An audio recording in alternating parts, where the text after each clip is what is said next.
যে অসমৰ মুখ্যমন্ত্ৰীৰ কথাৰ কোনো ভ্যালু নাই অসমৰ মুখ্যমন্ত্ৰীৰ কথাই অসমৰ মুখ্যমন্ত্ৰীয়ে নকয় কি আৰু ছাগলীয়ে নাখায় কি এটোৱে হ'ল এই মহিলাবিলাকক দিয়া ৰুজেনটো হ'ল যে মহিলাবিলাকক বোলে এটা এটা মোবাইল ফোন দিয়াৰ তেওঁ সপোন আছে আৰু তেওঁ অচিৰে বোলে অসমৰ মহিলাবিলাকক মোবাইল ফোন দিব 2026 চনৰ নিৰ্বাচনৰ আগত চাগে এবাৰ মোবাইল ফোন দি তেওঁ মহিলাক কিনিবলৈ খুজিব কিন্তু এজন মুখ্যমন্ত্ৰীৰ কামটো মহিলাক মোবাইল ফোন দিয়াটো নহয় প্ৰত্যেকগৰাকী মহিলা আৰু প্ৰত্যেকজন যুৱক আৰু যুৱতীক কৰ্মসংস্থাপন দিয়াটো মুখ্যমন্ত্ৰী এজনৰ কাম যাতে প্ৰত্যেকগৰাকী মহিলাই নিজ হাতেৰে নিজ টকাৰে নিজৰ উপাৰ্জনেৰে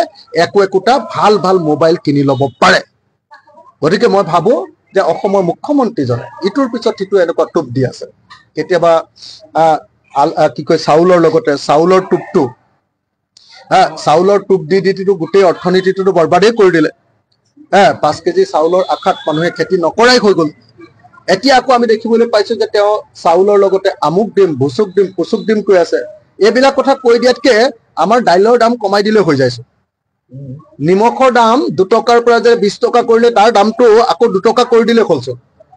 কণীৰ দাম 2 টকাৰ পৰা যে 10 টকা কৰিলে সেইটো আকৌ 2 টকা কৰি দিলে খলছ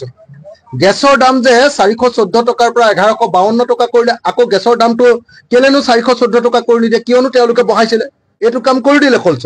গতিকে অসমৰ মুখ্যমন্ত্ৰীৰ কথাৰ কোনো ভ্যালু নাই অসমৰ মুখ্যমন্ত্ৰীৰ কথাই অসমৰ মুখ্যমন্ত্ৰীয়ে নকয় কি আৰু ছাগলীয়ে নাখায় কি এটোৱে হ'ল আচল আপ্তবাক্য মই ভাবো যে অসমৰ মুখ্যমন্ত্ৰীৰ এনেকুৱা ধৰণৰ প্ৰলোভনত অসমৰ মহিলাসকল অসমৰ ৰাইজ নিশ্চয় ভুল নাযাব এবাৰ বিজেপিয়ে শিক্ষা পাব পঞ্চায়ত নিৰ্বাচনত ভয় খাইছে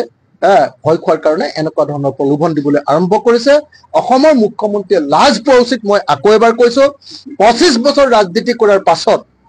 তেওঁ উন্নয়ন দেখুৱাই কাম দেখুৱাই ভোট ল'ব পৰা নাই তেওঁ মোবাইল ফোন দিম বুলি ভোট ল'বলৈ যাব কৈছে